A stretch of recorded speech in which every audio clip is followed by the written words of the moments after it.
Pass the bill now and we'll consult later. That is the message from the Ford government as it tries to move through with Bill 5 before the House recesses. There are now new amendments to the bill which include respecting treaty rights and the establishment of Indigenous-led special economic zones. Good morning. A different tone from Premier Doug Ford as he arrived at Queen's Park Wednesday, talking about Bill 5 and First Nations. We have a great relationship with the First Nations. We're always going to respect duty to consult and their treaty rights. We're going to work with them and collaborate with them. 2 days ago, Ford characterized opposition to Bill 5 this way. There's opposition with the radical environmentalists, not everyone else. People want jobs. First Nations groups came to Queen's Park this week to warn the government if Bill 5 is passed, there will be protests and blockades. The bill allows the government to create special economic zones, like in the mineral-rich Ring of Fire in Northern Ontario, where provincial regulations can be put aside in the name of development. In last-minute amendments, Bill 5 now reaffirms treaty rights and allows for something called Indigenous-led economic zones. And we're committing to doing two things today.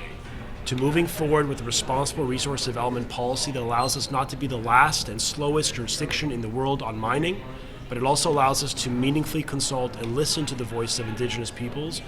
We think we can do both. For the legislature's only First Nations MPP, the changes are an insult. You know, to do that 11th hour amendments is not how you come to engage with First Nations.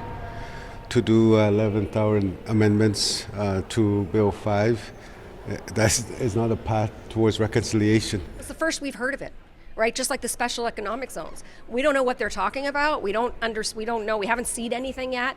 And I don't think anybody has. But so I want to see what they're proposing. But again, this is some concept that you should be coming up with at the 11th hour in copy edits on a major piece of legislation. This bill is so flawed on so many multiple levels. The attack on Indigenous rights, the attack on environmental protections, labor rules, the lack of democratic oversight, like the list goes on and on and on. This bill is dead on arrival. It needs to be scrapped and the government needs to start over.